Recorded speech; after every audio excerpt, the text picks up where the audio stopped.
Welcome to Feminist Utopia, a community dedicated to envisioning and creating a more just society for all. So welcome to this week's episode of Feminist Utopia, where we are imagining a world where sexual predators are held to account and made to pay for the crimes that they commit. We have been outraged by the news about the Epstein matter and wanted to dive into that topic and explain our take and what's going on and what the effects are and what we can do about it. Yes, what we could do. I didn't know that Jeffrey Epstein was out of jail. I knew he'd gone to jail and I didn't really know for what, but everybody knew he was into young girls for a decade. And then all of a sudden I see in the news they're arresting him again. I'm like, for what? Oh, it's for the stuff we all knew he already did? You know, honestly, I didn't hear about Jeffrey Epstein until I heard a podcast about it. It really wasn't until Trump was running for office and Acosta was being put up for labor secretary, and then all of a sudden this comes out about Epstein. But I really think that the credit goes to Miami Herald and the author of that seminal article that kept Epstein in the spotlight. And we'll put a link in the show notes. But I think that that one article led to continuing scrutiny and to the current charges. So yay on Miami Herald. They had their Boston Globe moment. So who is Jeffrey Epstein and why should we care about yet another white male billionaire who does terrible things? This has been going on for literally decades. And the federal government even knew about it, dating as far back as 2002, is my understanding. It was in 2007. Okay. When they prepared the indictment. So they were investigating him for years before they prepared this 53-page indictment that could have put Epstein in prison for life for the sex trafficking of minors. So beginning in at least 2002 and continuing until 2005, Epstein is alleged to have abused dozens of girls by causing them to engage in sex acts with him at his mansion in New York and his estate in Palm Beach, Florida. It ended up that he admitted to committing only one offense against one underage girl who was erroneously labeled as a prostitute, even though she was 14. Is this the young, she's still young woman who said, I was 14, I had braces. I wasn't a prostitute. Right.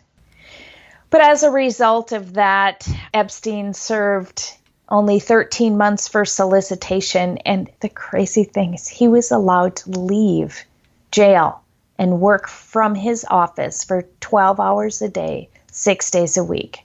How is that even being incarcerated? So he could just go to his office and hang out and maintain his job and have people visit him and live like a free man 12 hours a day. So he'd come back to sleep effectively, right? Exactly. Yeah, and he had a driver to and from. And the other big person in this crazy scenario is Trump's former Secretary of Labor. He did just resign, but that's Acosta. And I forget his first name. Satan. How he fits in is he's the one that when he was a federal prosecutor in Florida, he brokered this plea deal that has been under scrutiny appropriately. And he got, like we mentioned, Epstein was in jail, but he was able to leave. The deal included a non-prosecution agreement, which essentially shut down an ongoing FBI probe into whether there were more victims and other powerful people who took part in the crimes. And it granted immunity to any potential co-conspirators who are also involved. Wow.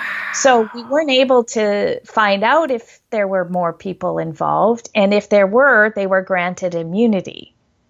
Also, as part of the agreement, and this is the truly horrific part, in my opinion, he agreed that the deal would be kept from the victims.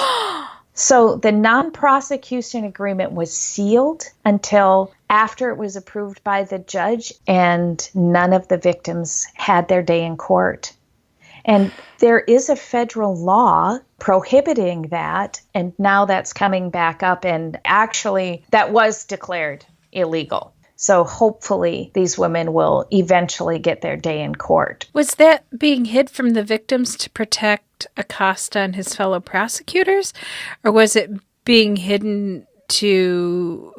I can't think of any good reason to hide it from the victims, because you just don't want the victims upset? Well, they didn't want the victims to muddy the waters and somehow complain about the deal that was brokered. And the way I understand it is that Epstein has more money than God.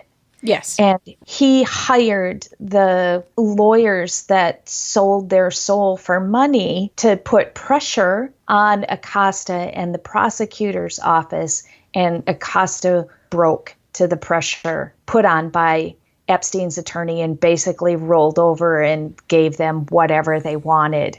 And that was part of the deal, was this secrecy. And Epstein also had other more powerful friends, and we'll get into that, including like the son of the Queen of England, for crying out loud. So he literally had powerful friends all over the globe. Right. So it would be easy to put the pressure on Acosta. Right. And there was an attorney at the time. The Palm Beach State Attorney's Office was handling the case, and the police thought that they were mishandling it and that it was being undermined, so they referred the case out to the FBI. And then when the FBI got involved, they complained about the agreement. By the time it was unsealed, Epstein had already served his time and been released from jail. So there really wasn't anything else. And then they just gave up on everything until all of a sudden Trump is in office, and he's going to drain the swamps, right? So he hires Acosta as his labor secretary. What's interesting to me is Acosta still hasn't backed down from the idea that this was in any way inappropriate. This is a man who has daughters. And he still says that he believes they proceeded appropriately, and that he claims the state attorney's office was ready to let Epstein walk free, and he did what he did because he thought Epstein should go to jail. But other people, former Florida State Attorney Barry Krishner said in a statement that he's completely wrong, and that if Acosta was truly concerned with the state's case and felt that they had to do something, he could have moved forward with that 53-page indictment that his own office drafted. Acosta is being compared to Catholic Church in the way they handled this case. They are protecting Epstein in a horrific manner, similar to the way the Catholic Church protected pedophile priests. If you've got powerful friends, if you're a friend of the system, and Jeffrey Epstein clearly is, he has friends on all sides of the aisle. I've seen this meme posted. Well, are you going to still think Acosta's a bad guy if it comes out that Bill Clinton is on that list? And I'm like, yes, I think they all go to jail. I agree. So there's a photo of Trump and Epstein, and they replaced Trump's head with Bill Clinton's head. But it's a completely fake photo. Oh. And there aren't any pictures of Bill Clinton with Epstein. And I think that is solely because Clinton is smarter and his people are smarter. And they knew that he was a person that you didn't want to have your photo taken with, because they were consorting with him in full knowledge of the crimes he was committing. I honestly don't have any problem whatsoever with left-wing progressive Democrats if they were involved with Epstein. And because Epstein didn't just get the girls for himself. He didn't rape them all on his own. He and his former girlfriend, Ghislaine Maxwell, she would work with him to find children for their powerful friends. And there's a picture of Prince Andrew, the current Duke of York, with one of the women. Well, she's now a woman. She was a child then, who was underage and victimized. So I'm fine with everybody going to jail on this. I don't care what they do politically. It's interesting how, speaking of having powerful friends, how Trump rallied to Acosta. I honestly believe that Acosta decided to resign. I do not think that Trump fired him. Well, there's credible charges that President Trump was taking advantage of the women that Epstein procured for them. Ugh. In 2016, there was a lawsuit filed by Jane Doe that alleged that in 1994, when she was 13, she was at Epstein's house where Trump tied her to a bed, raped her, and struck her in the face. The account was corroborated by a witness who claimed to have seen the child perform sexual acts on both Trump and Epstein. There was an article that was being written about Epstein for Vanity Fair about 6 years ago. Or the parts about Epstein with younger women were removed by the then editor-in-chief of Vanity Fair, named Graydon Carter. Said, well, he gets sensitive when you talk about the girls. Right. He didn't say it wasn't true. He's like, Epstein will be upset if we print this. And Epstein also paid people to publish positive stories about him. A writer named Drew Hendricks supposedly authored a Forbes story calling Mr. Epstein one of the largest backers of cutting-edge science, admitted that he was paid $600 to post the pre-written article and use his name. Forbes removed the piece after the New York Times published its article exposing it, but that's too little too late. This incident really amazed me. Jeffrey Epstein's people wrote an article, paid a well-known writer to publish it under his own name. That's how serious Jeffrey Epstein was about his public image. And he's into science. He was friends with Stephen Hawking even. There are photos of them together. And it seems like Epstein's friends with everybody. Right. Oh, especially Harvard. He donates heavily to charitable causes in order to mitigate his bad reputation. And he donated $10 million to Harvard. And all of a sudden, Harvard University's website has got a page dedicated to his accomplishments and news releases describing his ambitions and dedication to charitable causes. So this is one of the things that really upset me about the Epstein case, because I knew he'd gone to jail for something. I didn't know that when he came out of jail, he was in jail in Florida. He goes back to New York. And it isn't like he shunned at all. Everybody's still his friend. If anything, he became more popular. Right. And Epstein was offended by the idea that he had a sex offender status. Exactly. And in 2011, he petitioned in New York to have his sex offender status reduced. And his attorney argued that the Florida case never led to an indictment and that his underage victims failed to cooperate in the case, when we know now that they didn't fail to cooperate. Yeah. The deal was done under the table in secret. They didn't have the opportunity to cooperate. Fortunately, the Supreme Court Judge Ruth Pickholtz denied the petition and expressed astonishment that the request was even made. Yes, that was what I found absolutely stunning. Again, I want to drive home that this is not a right versus left. This isn't a Democrat versus Republican scenario. There isn't a political side to this. This is a moral side. The only small bright light, Epstein is in jail now. He's being held without bail at the Manhattan Correctional Center, and he could spend up to 45 years in prison. So that's something. Investigators found a safe filled with photographs of children in his Upper East Side Manhattan townhouse, suggesting that he probably didn't stop the abuse after his prison time. Why would he? Right. Let's talk a little bit about the victims of his crimes. There are innumerable women. In that Miami Herald article I mentioned, they identified about 80 women who say they were molested or otherwise sexually abused from 2001 to 2006. They were able to locate 60 of them. 8 of them agreed to be interviewed, and 4 of them were willing to speak on video.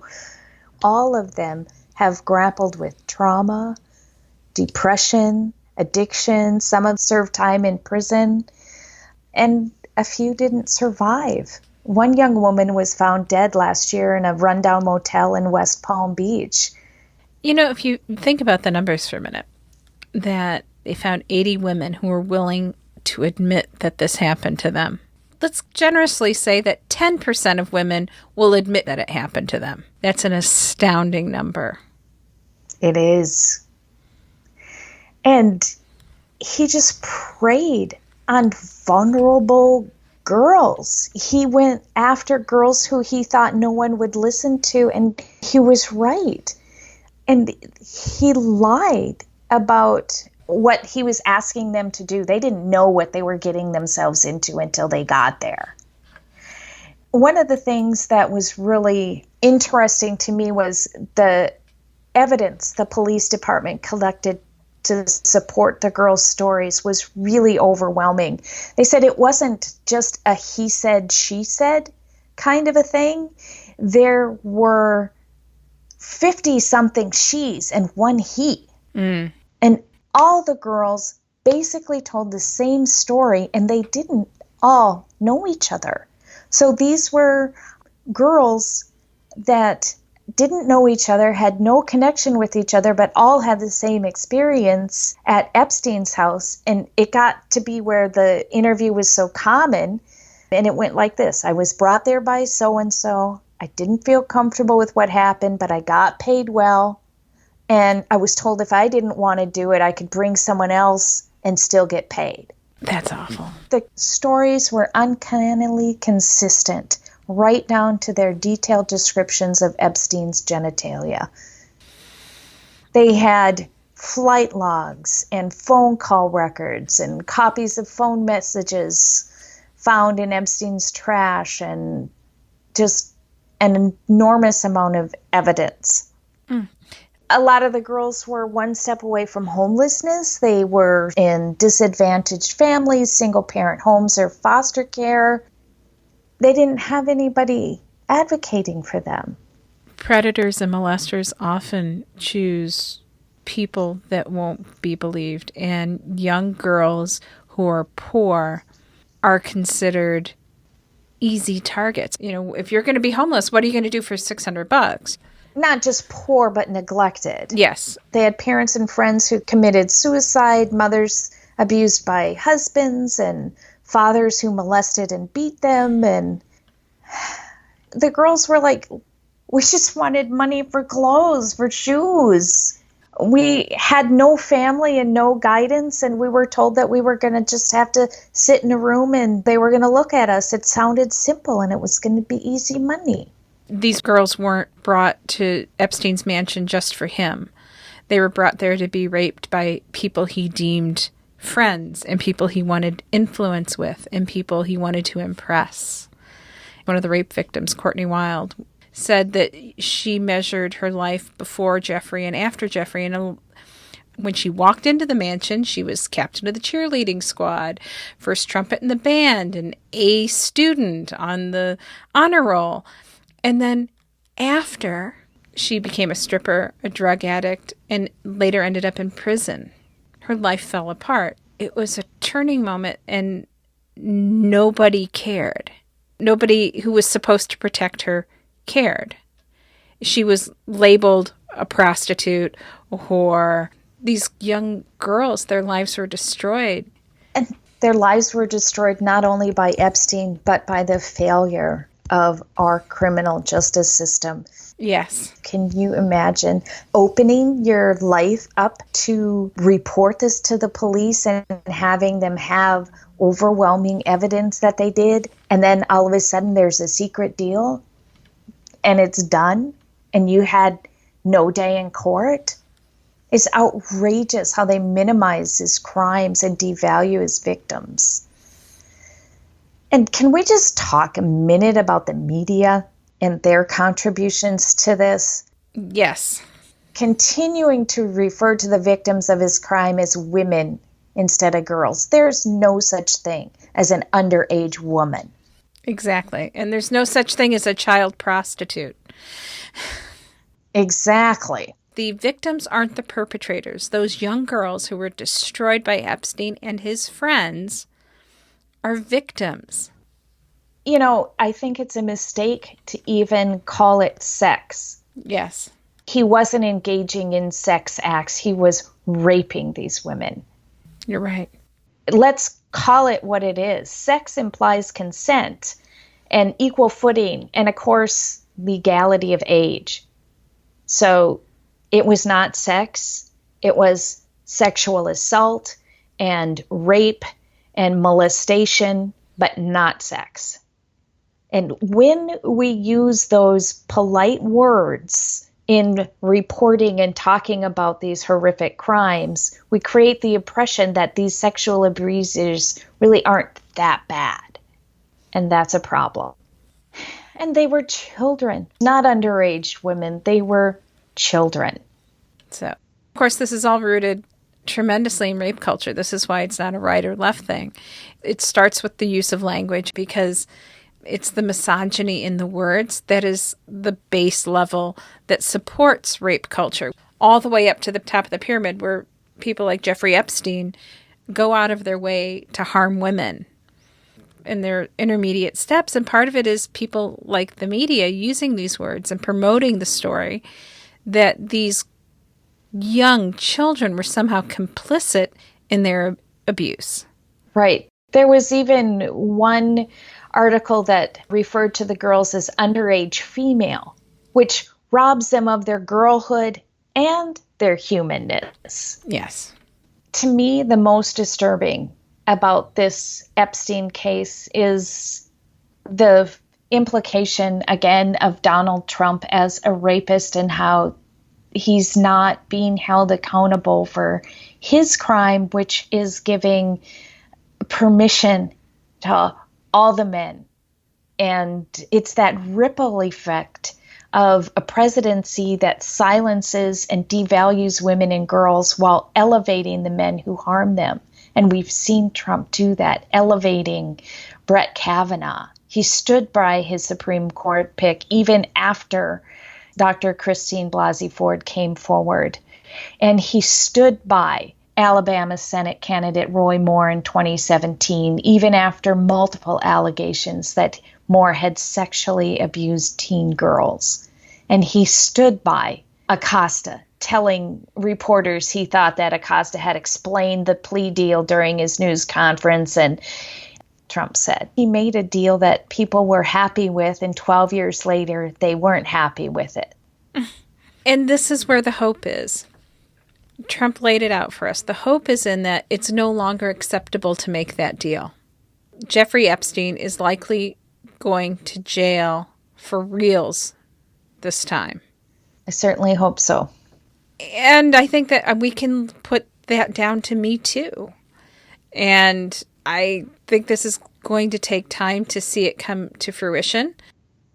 Do I think Trump is ever going to be held accountable for his crimes regarding sexual assault? Probably not.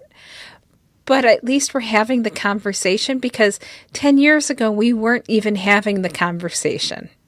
I would like to be that encouraged. It still looks really bleak to me, because I feel like what we're teaching the generations of young boys that are coming up is that they'll be rewarded for abusing women, and that men are made stronger at the expense of women. And they just have to look at Brett Kavanaugh. Brock Turner, whose dad said, well, why should his life be ruined because he got 20 minutes of action? Right. You know, and then there are so many. R. Kelly, Michael Jackson, Woody Allen, Elvis Presley. It's the rape culture.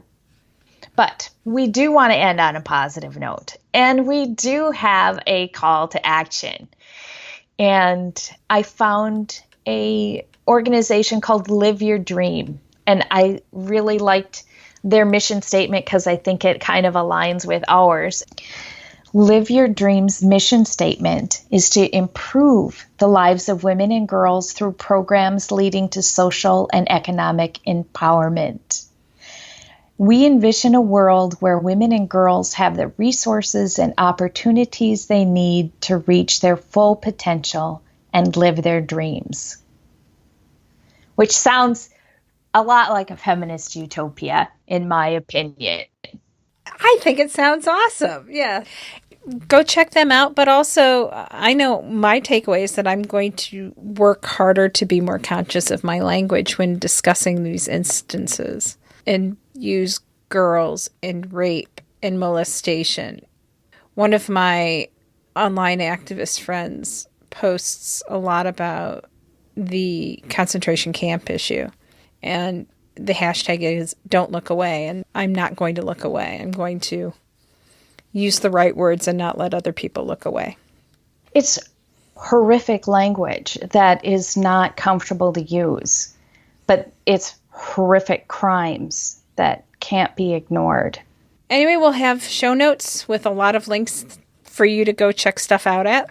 And we'll, promise to continue to follow this story and bring you updates. Hopefully we'll have an episode about how long he's going to stay in jail and how many other people are going to join him there.